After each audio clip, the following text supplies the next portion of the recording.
Yo, what's good, big dog? It's your boy Drake, and this is Shogun Bros, No Decaff. Coffee talk in the morning. It's early in the morning on a Monday morning. We're about to get right. Today's topic is meritocracy, what real breeding programs want. Meritocracy, what real breeding programs want. Good morning to everybody. And make sure y'all hit that like button on the way in here. This is a podcast style, so even if you're riding to work, just getting up, out there cleaning up behind the dogs, maybe you decide to lay in bed and just listen. But enjoy the conversation. I will be posting the link to jump in there if y'all want to jump in there as well once I get cooking. But yeah. So I want to give a special congratulations to Garner Broly that took our dog of the week in the dog of the week contest this past week. Shouts out to Garner's Broly, a fantastic, superb specimen out of the Garner bloodline. And I'm gonna say, like, I don't think the crowd got it wrong at all with selecting him as the dog of the week. Our current pup of the week is none other than Pitwise Kennels, Lady London. She took the pup of the week contest. Also, another fantastic animal. Walnut, PA, salute. Tony, salute, and welcome. Welcome, everybody. Today's topic is meritocracy. Meritocracy. What real breeding programs want. Got a couple shows I want to shout out to y'all before we get into it too much. That's the first show I want to talk about is Trapper Days show in Taylor, Arizona. It will be May 23rd this year. It's a fun show. Now, I want to give a special credit to the fun show guys out there because fun shows allow you to go out there. You may not have a registry. You may not be a person that's with a registry, right? But by doing fun shows, it allows you to get out there and compete and just go through the process of handling your dog and seeing how you stack up against the competition. They usually have nice trophies, very, very good crowd to mix and mingle, and even talk to some of the people that are with the registries. I know the judge for the Trapper Days show is Brandon Phillips. He's also a sanctioned APBT judge. So shouts out to him for coming out and showing the love and supporting the community. And that's what's up. That's what's up. Trapper Day, I'll be there. I'm competing. I'll see you out there. You know, for all of y'all who don't think Dre know what he talking about, I can't shape a dog or I'm too new, too green. Put on your working boots, get out there with your dog, and let's see how it turns out for you. Let's see how it turns out for you.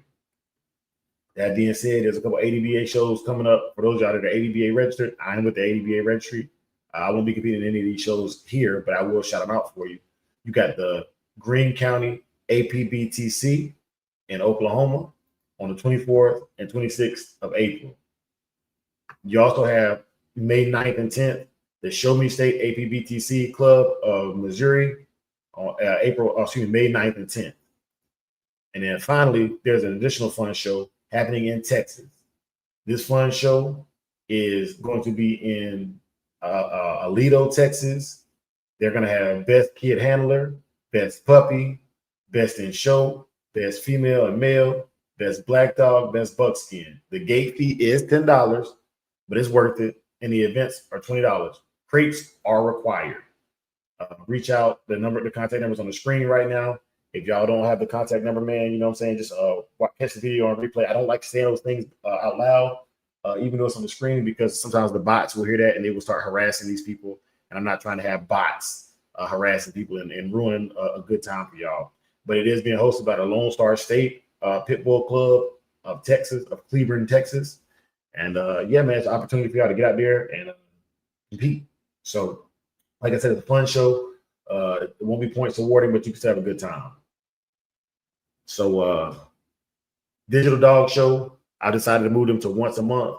They will be hosted on Samurai K9's channel, just to build a growth and development over there. You know, showing the dogs and competing in that nature. Right now, No Decaff, I'm shooting it live on both channels on Samurai K9 and Shogun Unlimited. Just pushing the product back out there and making sure that y'all have the access to a podcast to listen to along with the other podcasts to help you get through your workday. These podcasts are for your edification and entertainment purposes. It's edutainment thing going on here. And I love what we do and I enjoy it. So I'm gonna continue to do my podcast. Additionally, if y'all are interested in getting with me for the hides, hit me up. We got the hides going, you know what I'm saying? Got the hides for the low. Really want to start pushing those again. I found who I think is going to be a very consistent manufacturer for the hides, and I'm really excited to see how that turns out. So definitely want to make sure that y'all have an opportunity to cop those if y'all want to. Reach out to me via the WhatsApp or Facebook or however you're seeing this. WhatsApp, Facebook, Instagram, whatever social media you're on to get them. You know what I'm saying? So if you're looking for them, you need them to shape your dog. All you gotta do is and cop them hides, man. Salute. Shout out to Scorpion, man. One of my favorite Mortal Kombat characters. But all right, y'all. So we got that out the way. Let's talk about it. Today, we are talking about something that needs to be said. Meritocracy in dog breeding. Not hype, not popularity, and definitely not politics, y'all. Something that I've been noticing, and I it's Dre's perspective. You know what I'm saying? Is like I said, let me put this nigga here right now before I get too carried away because I'm about to turn up. So, but yeah, definitely goes without saying that meritocracy is something that I think is lacking in the world. I don't think this the only thing that's lacking, but I think it's something I want to talk about, and I want to really attack that topic this morning with y'all. We're talking about what dogs actually deserve their spot. Which dogs actually deserve their spot? Because right now, a lot of y'all are praising dogs based on the attention and not the dog's ability. And if that is what you are interested in, then hey, go for it. Salute Deion Stanley.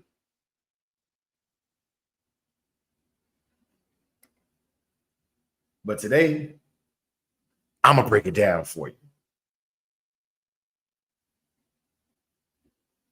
Stick with me for this whole live. I would like to deep dive into what's going to separate casual dog people from real dog breeders. Let's start by defining what is the merit or what is the meritocracy. Meritocracy is based upon what you earn either through aptitude or through performance.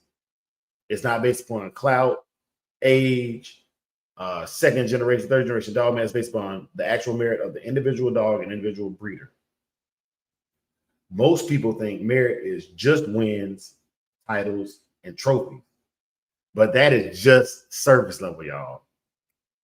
Real merit is consistency, versatility, trainability, mental stability, and ability under pressure. A dog that can only do one thing is not elite. It's a specialized dog. But what we're looking for in this conversation is dogs that can do multiple things at a high level. And that's what makes them a different kind of animal. The difference between a performer and a complete dog. Let's get controversial. One of the best arguments I have for this is the MJ versus LeBron thing. And I'm using this as a very surface level thing. I don't do a lot of research to their personal lives, whatever's put out. And this kind of ties into meritocracy versus attention, right? In my eyes, Michael Jordan, greatest basketball player on the court. In my eyes, LeBron James, greatest basketball player ever, on and off the court. No scandals, multiple generations, decades of play, sustained performance, 3 different teams, championships at all the different teams.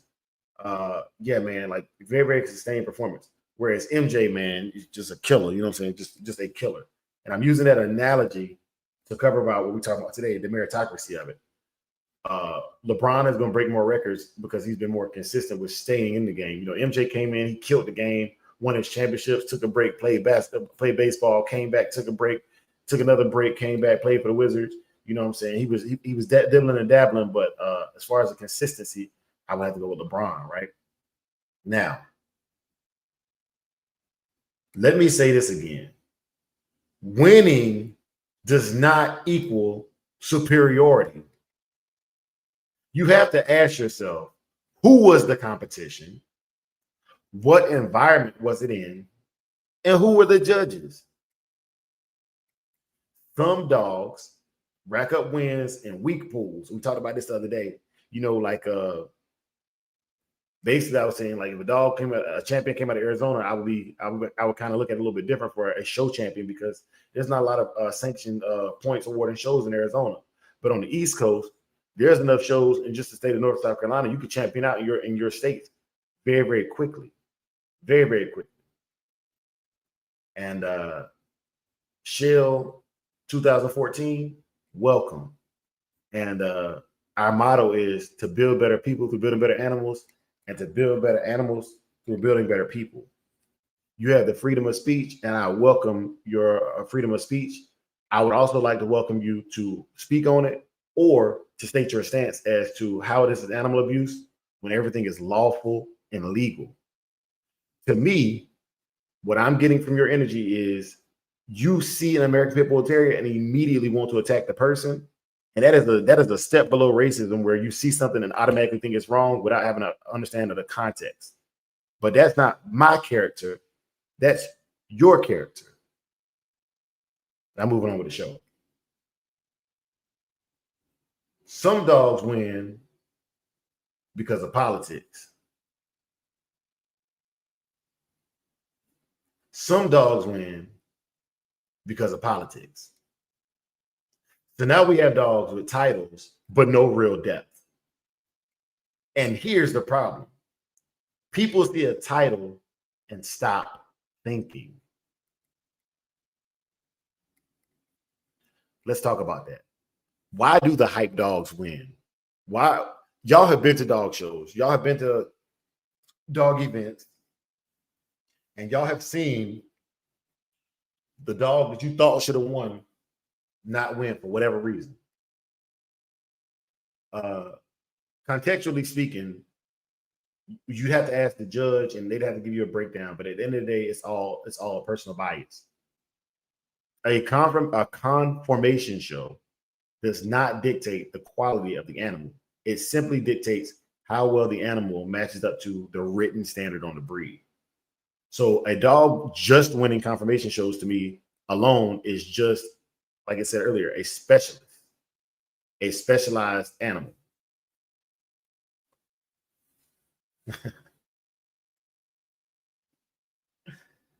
All right.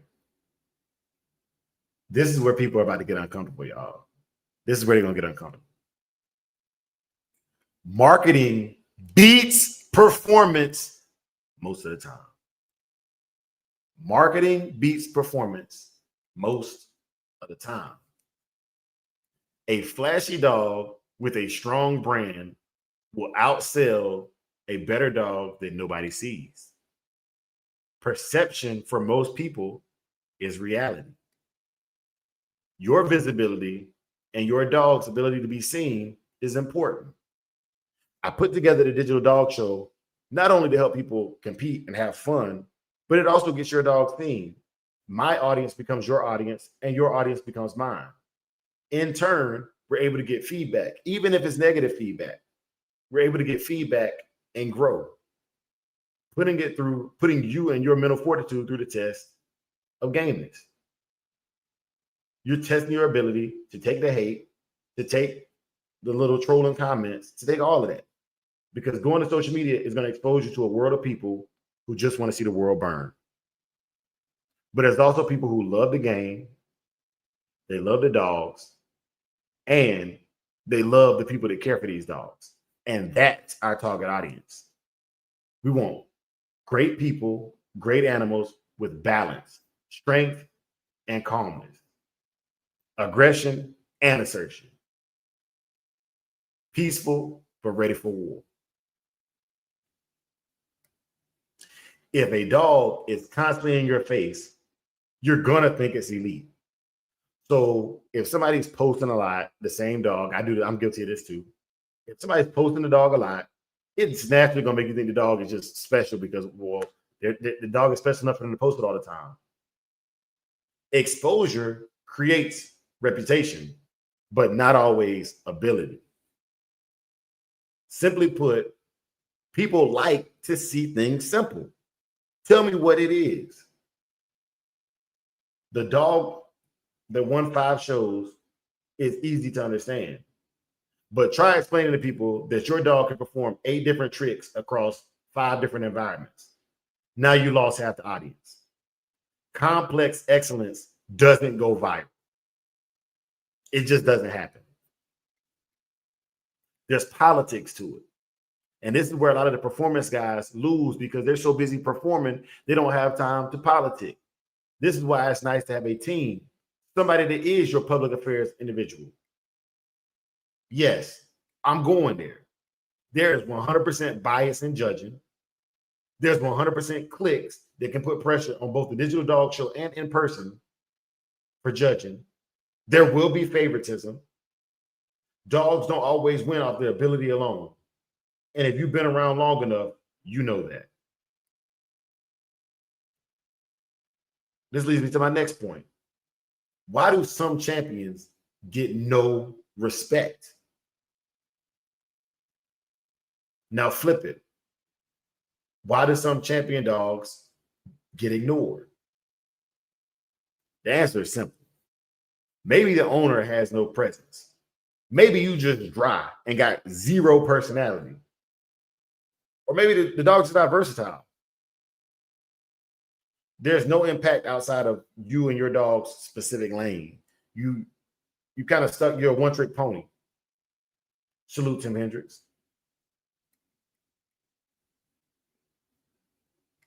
Sometimes a dog wins a show, but that's all they did. And here's the big one. They do not produce their own greatness. That is the ultimate test. Now, if you've been following my channel for any amount of time, you know I did a live on Samurai K9 about the old family red-nosed dogs and how tight they were bred. One of the things that stood out is the characteristics, the traits of them. Even if the dog doesn't perform as well as a parent, it resembles the parent and is close in performance to that parent. That's something that people look for. They look for consistency. If you go to McDonald's and they hand you a Whopper, you might feel some type of way because that's not what McDonald's is known for. And it's the same thing when putting together a real breeding program based on meritocracy. You want something like the stud or the dam that you bred to. Something very similar. Things like color, athletic ability, aggression or not having aggression, balance, size, lungs. These are all things that people are looking to see if the dog can reproduce so that they can have their chance with their model of a Saki or a Michonne or a Kazi or whatever your dog is. Insert your dog's name there. That's the ultimate test. If your dog cannot pass it on, what are we really celebrating? Yes, we can celebrate your accomplishments. Yes, we can celebrate your work. But what happens when somebody wants a piece of that and they buy a dog from you and they don't get a similar result, or at least the opportunity to produce a similar result based upon the work they put into the dog? Now, while I'm on this topic right here, I gotta address something. This is why, historically speaking, I would always be against the use of steroids. Combating an animal on steroids, if it wins, was it the roids or was it the dog? And that's in any physical arena: wall climb, slap mill, what is it called? A hang time competition where they just hanging on a spring pole. If the dog on roids wins, what does that really do for the breed? Some people are more worried about taking the trophy and flexing on other people than they are about the betterment of the breed. That's why I like to see a raw dog go out there and compete itself. The only way I would see steroids being used is the dog sustain a serious life-threatening injury and the steroids were used to help strengthen muscle or whatever on the dog, right? But that's like just for the medical treatment. That is not for a performance. That wouldn't be for. I would not put a dog on steroids for a slap male race. I think that's ridiculous, personally. However, if there's big money involved, I can't tell you what to do. But I'm talking about the merit of it. If it's the money you're in it for, you're going to operate however you want to operate. And I'm not here to knock you for that. But when you're genuinely trying to build a better animal, the Royce thing is just something I don't even think it fits into the category of that. So when people tell me they use them, I'm like, you're not in it for the breed. You're not trying to see how far this dog can push itself, and you don't know its natural abilities once steroids are introduced. So just putting that out there, man. You can use that, or you can just use high protein. You can use a high protein diet. Protein is the building blocks for muscle building, for recovery.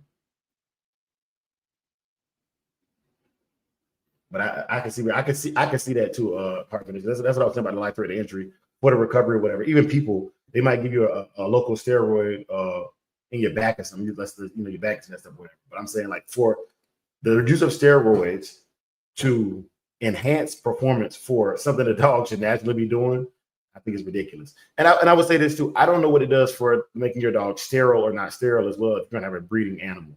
I would just personally, like, I would only use them medically recommended for as long as they're medically recommended, and then I would get off of them. But I have never administered steroids to my dog. I never will, unless the veterinary tells me it's the only thing I'm gonna do that's gonna save my dog's life from something they get into. And typically my dogs live a cushion of life that I don't have to worry about that. Now, I do want to talk about what I do in my own personal life and my own personal experiences. At my kennel, I'm not chasing just one lane. I want to train. I want to compete. I want to have conformational stability. I just want to have an overall balanced dog that can do it all plus whoop another, right? If needed. My old yellers are judged not by one task, but by how many tasks they can perform, what environments they can adapt to. As an example, my dogs have been in the Carolinas, Texas, Louisiana, Arizona, New Mexico, right? And they've done well in all of those locations. And even their offspring are still speckled out through all of Oklahoma, spread out through all those locations, and they do well in all those environments. That's a plus to me. Because literally I've seen dogs that will move from one state to the next, and the dog will lose its life simply because it can't handle the climate change, right? Or it doesn't perform as well in a different climate. So my dogs are tried and true, tested in multiple environments. Also, I look at what equipment they can use and are willing to use without a lot of coercion.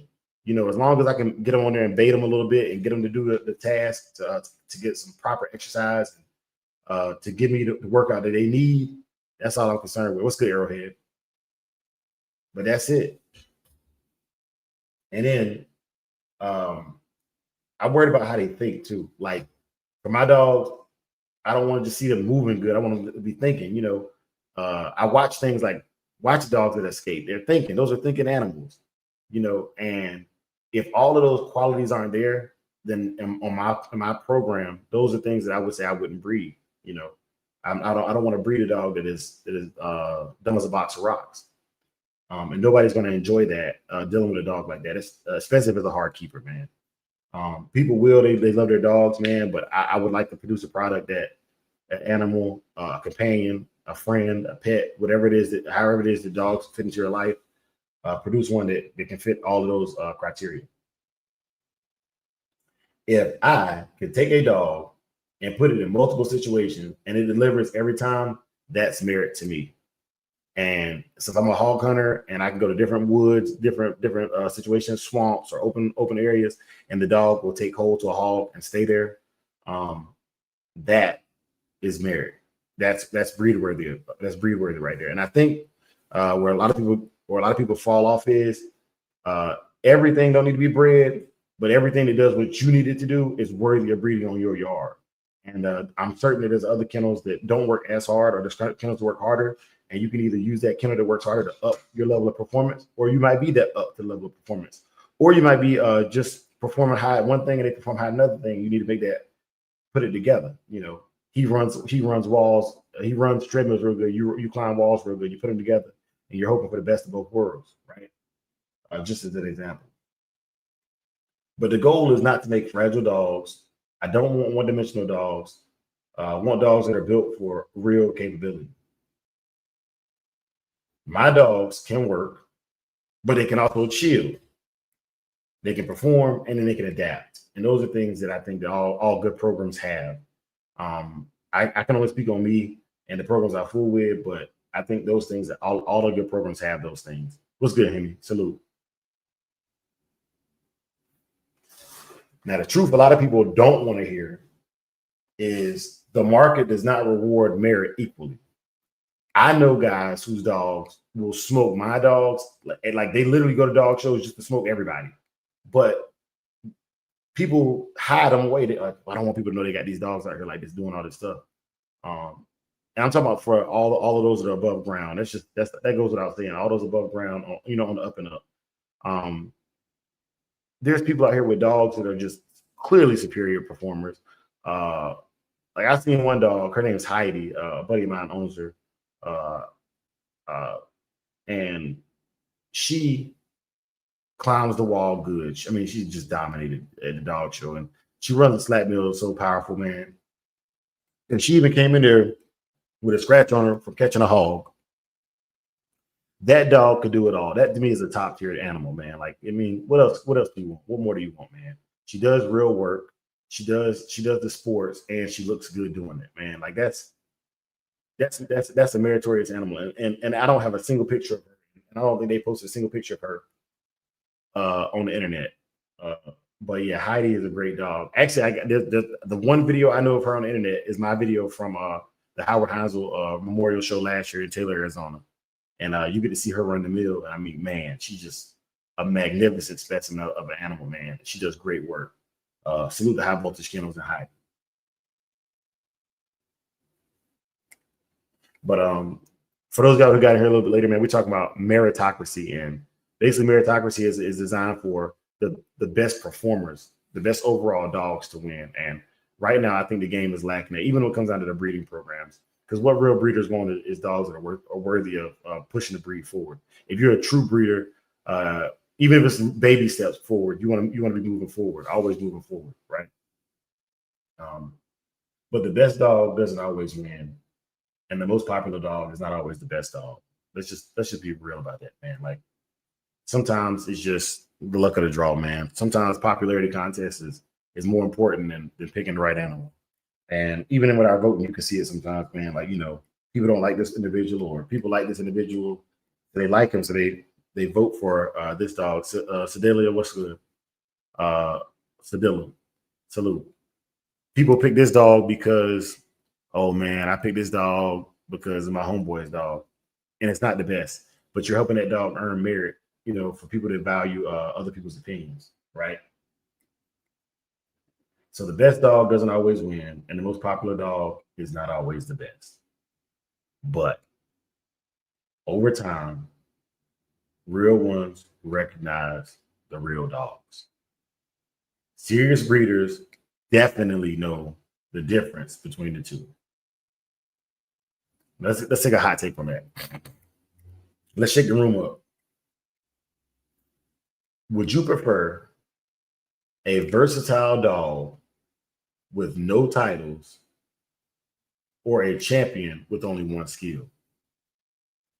A versatile dog with titles, or a champion with only one skill?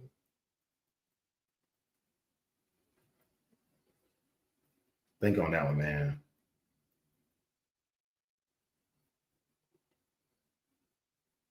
That's a tough one.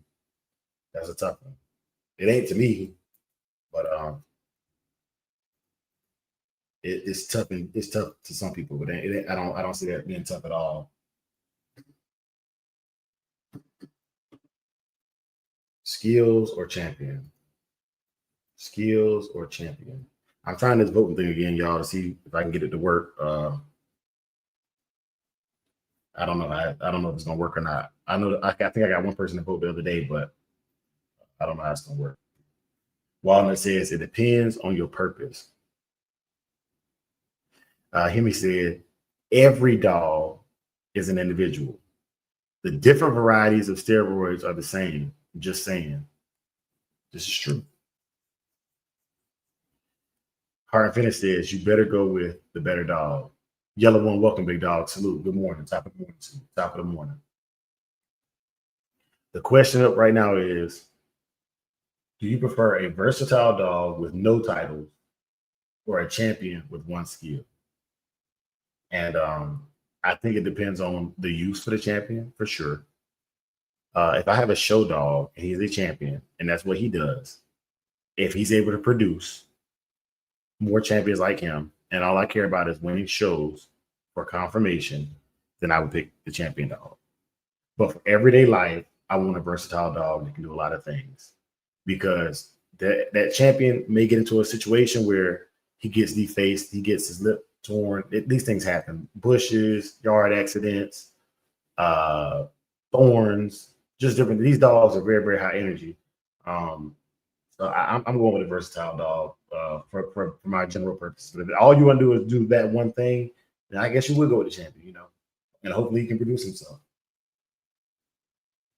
The problem with this situation is most people, they buy the story behind the dog. They don't even buy the dog. They know nothing about the pedigree. They know nothing about whether it was a champion with no skills. They don't know anything about the skill set or what it does.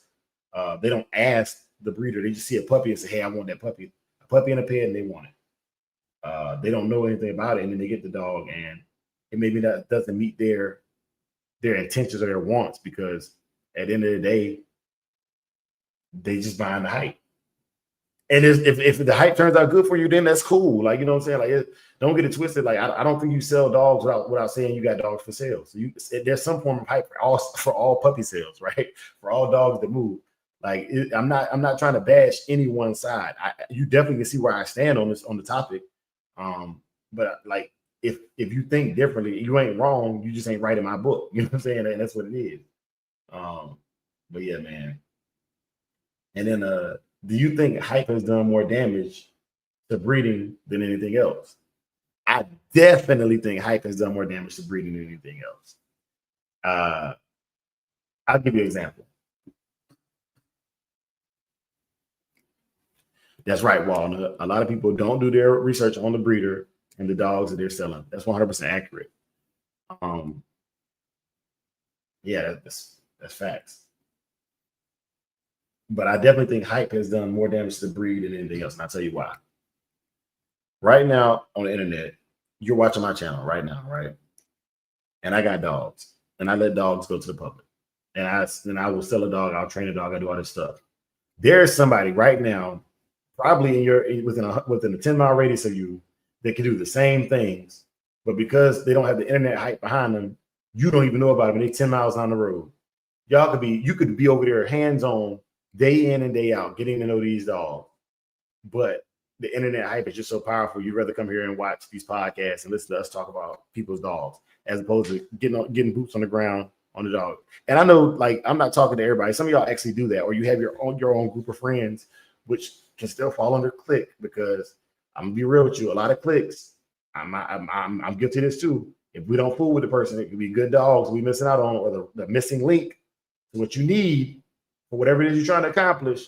But because of the clicks, because of the popularity contest, are we really putting the best of the best together? Are we really putting the best of the best together?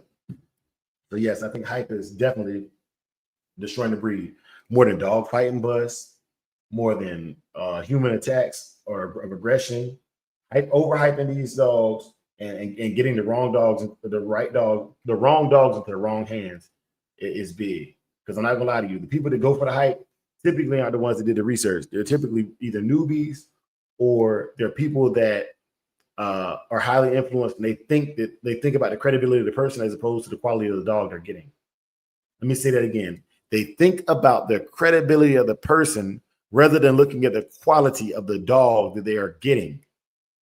I've seen big kennels put out puppies I wouldn't touch with 2 pairs of gloves on, because the puppy looked like walking parvo. You ever seen a puppy, especially American Pit Bull Terrier puppy? I seen a post the other day. Dude posted them. The puppies literally, they were so so emaciated. They look like Chihuahuas. Like the eyes is puffy and the head is all big, and it looked like Chihuahua puppies. That's how bad shape it was. Quick salute. And I'm like, man, them puppies, and they might be fired. They might be fired. You know what I'm saying? Like, maybe they did have a tough spell. Maybe he did. Maybe he was bottle feeding them, and they having a hard time, stomaching the bottle food. Man, I've been through it. I've done it. You know what I'm saying? But it's the presentation, So for all of y'all with them good dogs out there, man, if you are gonna let them go, man, make sure you're not overhyping them, but make sure you are advertising accordingly, because the market is saturated with people just trying to sell dogs, but the market is not saturated with people trying to sell good dogs. So, yeah, man.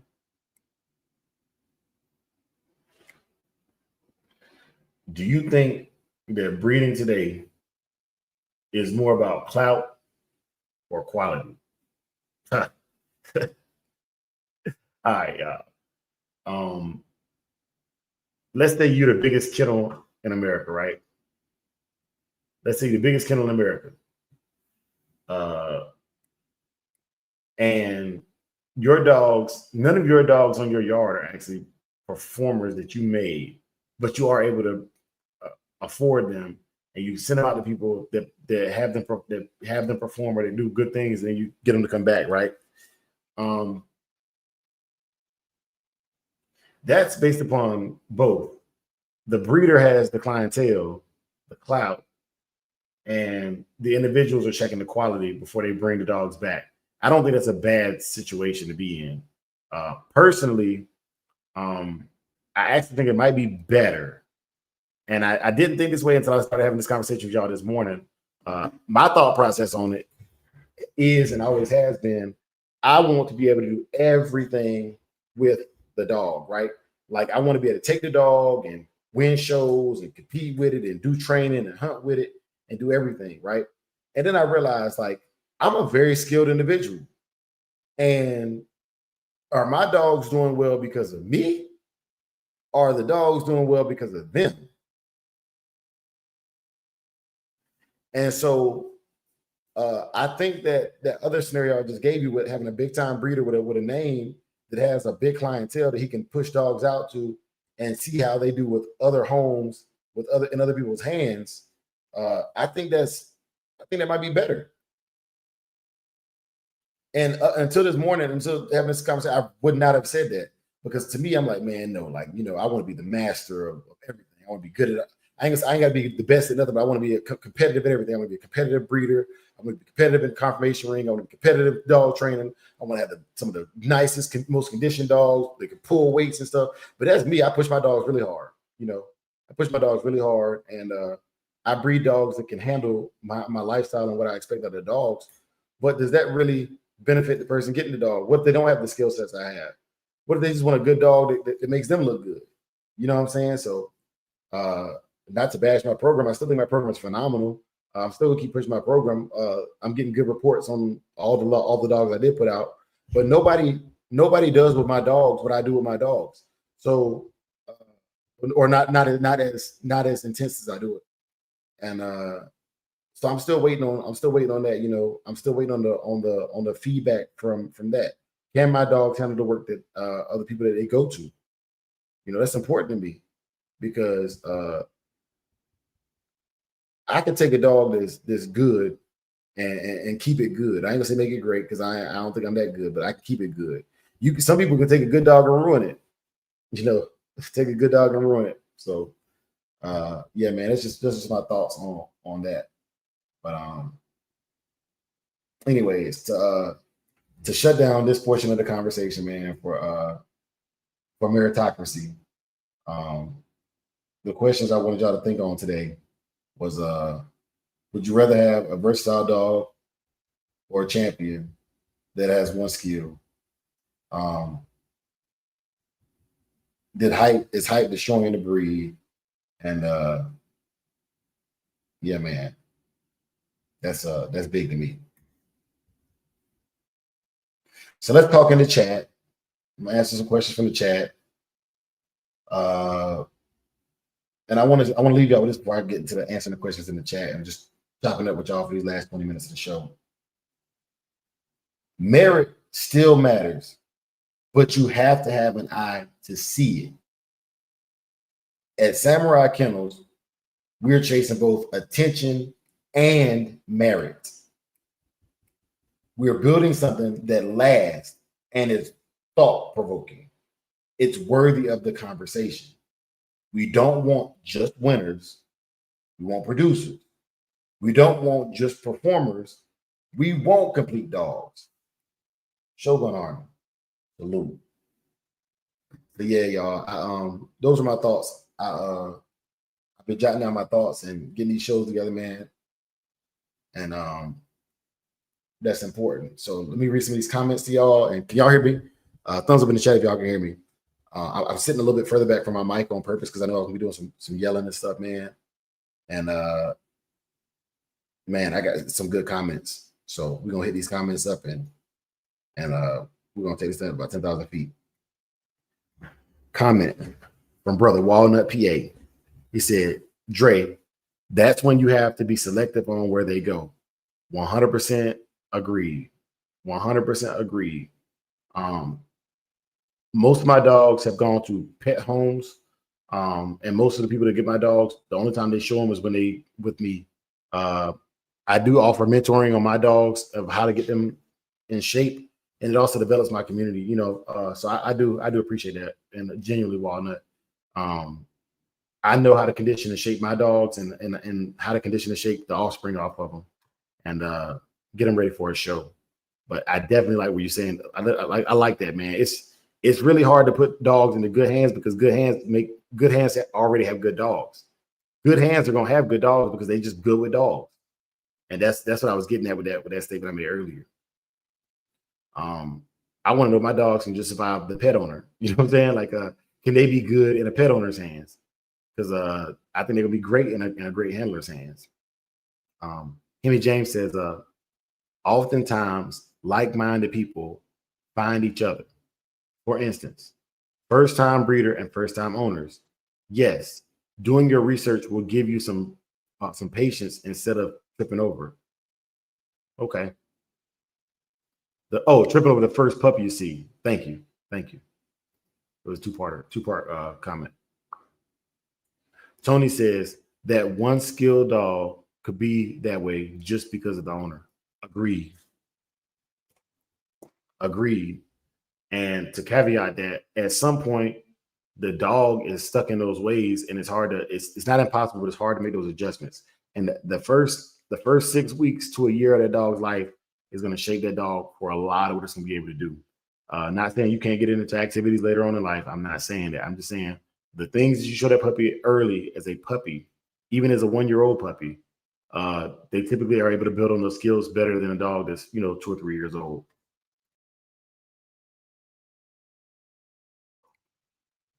But that's Dre's perspective. I could be dead wrong. Yeah, put some music on in the background. But I could be dead wrong with that. Amy says, the next question is from, that as a breeder, would you sell to the first person you see? Good question. So if you are a breeder and your intention is to extend or expand your prowess to keep your dogs, specifically your breed going forward, but specifically your dogs alive and well, I wouldn't sell to just any Joe Schmo. But I would sell to somebody who can answer my questions and make me feel comfortable that my dog is going to go there, remain intact. It's going to live a good and healthy life. They're going to be able to give me feedback from their lifestyle. Everybody's not a trainer. Everybody's not military. Everybody's not Dre, right? So getting that feedback from other lifestyles and people seeing how the dogs do different lifestyles, that information is valuable data, very valuable data. Every dog that has left here from me has been used. If nothing else, they can live inside, which I think is a big improvement because my dogs are indoor-outdoor dogs. Like they can be inside when I'm there, but my personal dogs are definitely not just inside dogs. Like they're not dogs I would leave alone at home and go to school or work or wherever I got to go to. Like, but the offspring are, and it has to do with like Tony said, with the people. All the people my dogs have gone to, they take good care of them and they keep them right. Tony says, I think exclusively matched dogs could have done more mindset. Yeah, that's true. But that was the intention. That was the goal. That was the goal of those dogs was to do that. And I think that production was second to that, which let me phrase that. I think that after performance had been established and the dog showed its performance, that's when it was bred. I want to give a special shout out to my brother Joe from NWA County Corso. Man, big salute. Y'all not following this podcast, man. What are you doing? Fantastic show. The brother be having some legends on there, man. Great dog talk. Even like he even had Freeway Ricky Ross on his channel. Like, what? Like, bro, I can't make this stuff up, man. I would never think that, what is it called? 6 degrees of separation. You would never think that everybody in the world that you admire or that you think about, you're six people away from knowing them personally, right? And if you look at it that way, there's nobody we can't get in contact with. And I just want to say, man, Joe, what you're doing over there is amazing. Shout out to Doug. Shout out to the whole NWA County Corso team. Keep doing your thing, my brother. Clifton behind him line, salute. And yeah, man. Heart Finish says you should definitely be more worried about placing dogs than selling dogs until you got consistently good dogs. Yes, sir, Joe. Let me talk about Heart Finish statement. I like that statement a lot. I will say this, man. I've seen people keep so many dogs. They kept all their good ones, and they get so tight, or they loosen up their blood so much that by the time they do release it to the public, the quality that they release to the public is not as good as what they kept. So it's a balancing thing. It's genuinely a balancing thing. Like, you want to keep some good stuff, man. You want to keep some stuff that can reproduce, but at some point, you're either going to get better or worse. Consistency is great. But you can be consistently good or consistently bad. So I definitely see, like, I have a family member. I'm talking from personal experience. I have a family member who had some of the best Mims and cruise dogs that I know of, and eventually just had nowhere to go out. Had nobody that could keep the same quality of dogs. So he ended up just letting the dogs go because just couldn't find what he needed. Quick says we need more skills-based competitions for the American Pit Bull Terrier. My question would be, and this is good because the topic of the show is meritocracy. What real breeding programs want, right? How do you earn that merit? So I would say there's very few activities that you're going to do with these dogs that you're going to get a true gauge of who has the better dog. And I'll start with matching, right? Like this just is hypothetically speaking, but the concept is conceptually still accurate. If we're matching dogs and rubs are involved, and we hear these stories all the time, they rub me, they use steroids, you know what I'm saying? They were pushing the dog on top of the other dog when they released them. If all of those things, if everything that humans are involved in gets distorted or cheating occurs, and a dog that necessarily wasn't the better dog physically or mentally that day won, the other dog, if it quit and they cull it, they don't see it for what it is. That they got gypped, they got cheated. That means we're breeding to 1-time winners and 2-time winners and champions that literally cheated their way to the top. And that's watering down the breed as a whole, right? That's just speaking historically. I'm just saying exactly what's hypothetically, and using it as a hypothesis. That's literally what happened. You got beat by a dog that was genetically modified by steroids, and that dog was allowed to breed or couldn't even produce anymore because you gave it so many shots of steroids, you bred the nuts off of it, right? And then we start talking about lies on pedigrees. So yes, with the lies on the pedigrees, sometimes the better dog is actually the dog that was bred to, but they just put papers on it or whatever. All of it is convoluted. It's very convoluted. So my question quick would be, how do we get competitions that are respected by the general population? Because there's always gonna be outliers. There's always gonna be somebody who says the competition is biased, and that's not what we're looking for. We're looking for a specific outcome. So if it's weight pulling, then we need to have the dog that pulled the most weight needs to win, and that needs to be it. And we hype that up. We don't do that. We don't do that. We don't hype up the dog that won the weight pull competition. Name 5 dogs right now that you know of that won a weight pull competition. I'm not going to say you can't. I can't name 5 weight pull champions right now. I can't name 5 wall climb aces right now. I can't name 5 protection trained American Pit Bull Terriers right now.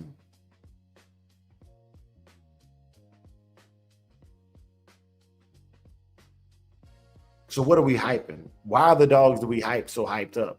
For the ones that are like historically on the pedigrees, they already did their work. That's why they on the pedigrees. But right now today in your yard, we all breeding. All of you, I be seeing it in the digital dog show. We all breeding. What are we breeding? Why are we doing this?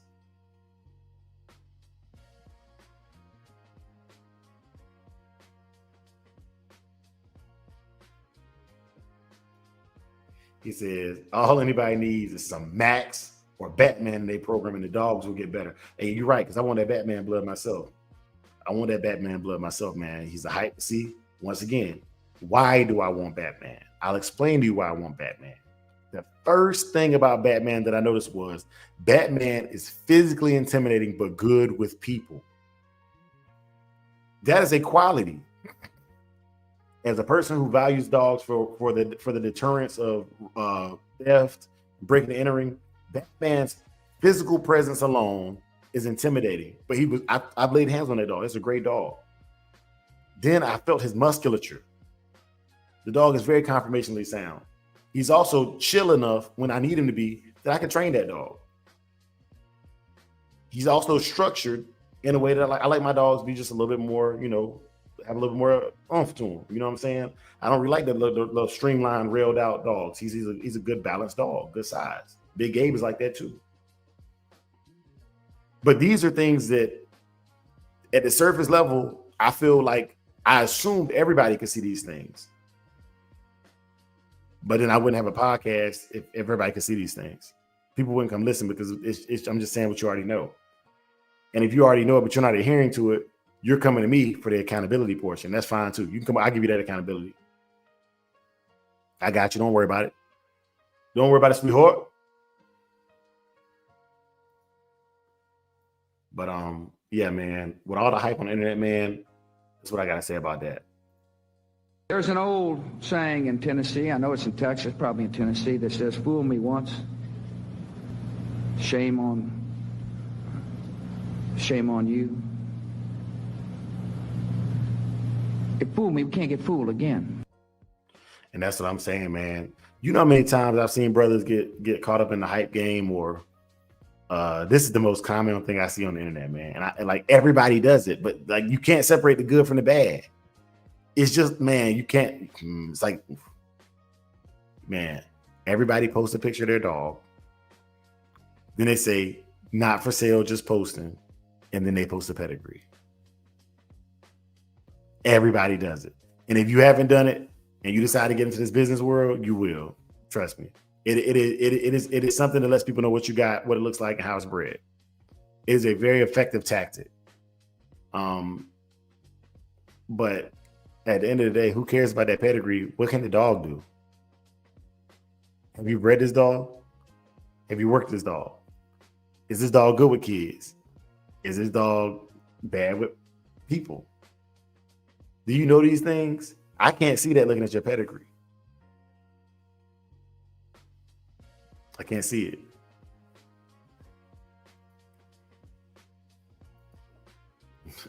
Walnut, you laughing, but you know I'm telling the truth, man. You know it. We love to show off our pedigrees, man. Because what that pedigree means is, if it's done right, every dog on that pedigree has met that meritocracy that we're talking about. Every dog on there had a reason for being bred. Every person that lived their life with their dog at the end of their leash had a purpose behind breeding that animal. There was some quality, some merit, some je ne sais quoi. Can't put your finger on it about that animal, that particular one.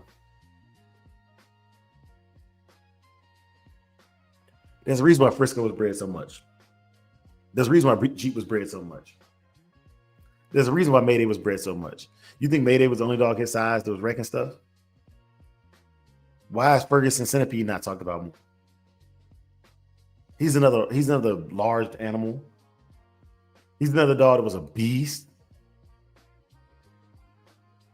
During that era, man, it was different hype. I think Ferguson Centipede is a great story. And I think if I put him up against Mayday, I would give the edge to Ferguson Centipede. Just hypothetically speaking. But yeah, man.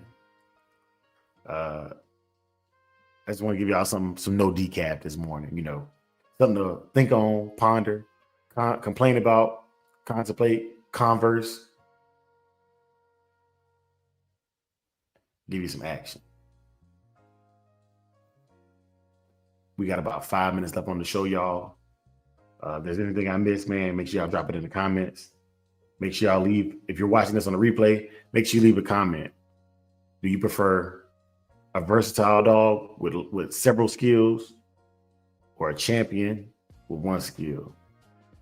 Is hype destroying the breed? Why is it that dogs with accolades and titles don't get pushed as much as dogs that just have good hype men behind them? What do we as a community believe is correct? How do you find that common ground? Do shows matter? What skill-based competitions can we have for the American Pit Bull Terrier? All of these questions, I can't answer them by myself. I can only do my part to address them.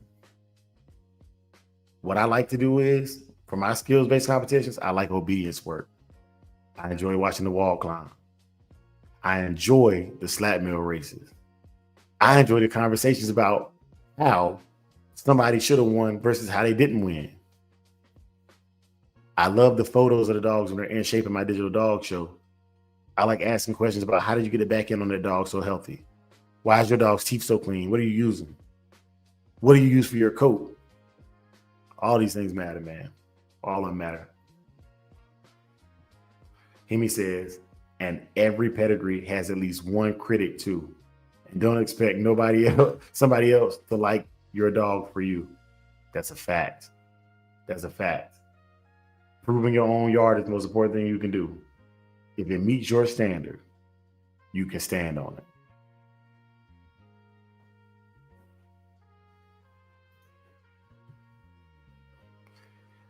Quick said, I seen a bay dog competition the other day. So bay dogs, they have a lot of those competitions, and the reason why it's typically not that bloody because the bay dogs they typically have to force the hog into a corner of a pen, and then hold it there for a specified amount of time, and then the dog that gets the hog bayed or in a tight area under control in the fastest amount of time. I think that's how the bay tournaments are judged. But that'd be really difficult with the APBT, man, because that most bulldogs naturally are gonna not just bay. They're gonna bay and take hold. They're gonna give chase. You know, they're gonna be a cat. They're gonna catch. They should be catching. I would think that's the breed standard, and that would be expected for them to catch, just like it's expected for the bay dog to bay and hold, right? So, good, but I get what you're saying, man. Competitions like that, and even with those, man. If it's not the same hog for every group of dogs, then they're gonna be like, oh, my dogs worked the hog earlier. It was harder, you know. And if it was the same hog, you know, the hog was tired by the end of the day. He was used to getting bayed. He learned where to go. And yeah, I think a catch dog would be good, but it would be very difficult to make it popular. Does it need to be popular? No. There's people who do catch pens right now. I got videos from guys that do catch pens right now. But you have to be so secluded about it because like even earlier in this chat, it's just videos of my dogs from when they was little, right? And some racing ones too. and this guy, you know, saying that animal abuse, whatever. You got these people in the world, man, like they see an American Pit Bull Terrier and they automatically want to attack you. So anytime there's gonna be blood involved or an animal is gonna be putting any kind of pain that's not a veterinarian putting it in pain, these people they're gonna have things to say. And yes, quick, I 100% think that's a great idea, but how it's marketed, I think we would need a platform or a way to kind of like up channel that through just the people that really are into the sport of catching their food with using their dogs, right? Catching their food using their dogs. So I 100% agree with you, my brother. I love that. I love that you even brought that up. But yeah. So y'all, I'm about to end the live. It's been a great live. The topic of today was meritocracy, what real breeding programs want. For those of y'all that got here a little bit later, I'm glad you came in, man. Shout out to my brother Joe. Shout out to Yellow One. Shout out to Croc Bull Kennels, Hemi James, Heart and Finish Kennels, Walnut PA, Quick SC7, Tony, salute Big Tony. Who else came through? Let me see. And if you want your name shout out, make sure y'all comment. Arrowhead Kennels in the building. Hemi James, Stadilla, Tim Hendricks was in the building. Larry 364, and even old Shell 2014. Deion Stanley, salute everyone. Now, y'all know how we do this, man. And he said, have a good day and happy birthday, Toyo. Yes, sir. I reached out to him directly, man, and I do want to say that, man. Thanks, Tony. Shout out to Big Toyo, man. Shout out to Big A. I don't know if y'all caught him this morning, man. He had a good topic. He was talking about it toward the end of the show after he got it done his workout. He was saying that some days, you know, you don't feel like doing it, but he still go through the motion to get the motion in, man. Everybody gonna have those days, man. That's just so relatable. It's genuinely relatable. It's genuinely impactful to see somebody do that every day. You know what I mean? Like when you don't feel like doing it, you see somebody else, they just keep grinding. It's motivational and inspiring. You know what I'm saying? But yeah, so shouts out to all of y'all for that. Big prayers up for everybody who is traveling today. I'll be traveling today to San Diego. I'll be out of pocket about 2 weeks in San Diego. I'm taking my laptop and I'm taking my phone with me at least. I don't know if I'm packing my laptop or not. I don't think I really want to take my laptop, but anyways, like I said, the dog of the week, dog of the month, those competitions are kind of dead now. I'm going to dog of the week and pup of the week are kind of dead now, but it will be monthly shows. So since I already got April out the way, go ahead and drop your submissions to dog of the month and pup of the month respective. And make sure y'all following the prompt. Dog's name, age, gender, breed, and if you want a payout method, then put that in there as well. Okay. It's not a requirement that you put a payout method in there. If you don't want to get paid, that's fine. If you just want the clout, that's cool too. I don't mind keeping money in my pocket, but if you win it and it's owed to you, do me a favor and get it in a timely fashion so I can move on with my life. I'm not trying to be messaging people at 10 o'clock at night because they missed the show or whatever. Each one of those chats I do typically post when I'm about to go live in the chat, so you can track it from the chat for your actual respective competition. And yeah, but anyways, y'all know I don't force religion on anybody, but I share it willingly with everybody. So I'm about to hit y'all with a Christian watchword and we'll get up out of here. May the Lord watch between you and me while we are absent one from another. Amen. For the love of the dogs, for the love of the game. Peace.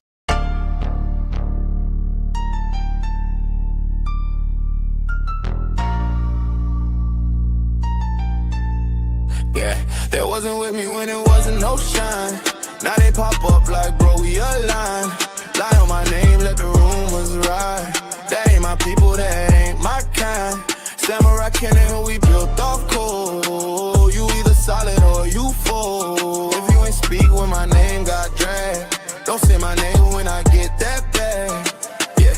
They was cool when the door stayed open. Soon as it closed, they started joking. Smiling at pics, talking behind back. Same one tricking off the contacts. Use my name for their little clout runs. Then play dumb run when the truth comes. Spread fake stories, half-ass facts. Now it's quiet when I double back. I don't argue, I let time talk. Same dudes broke while I still walk.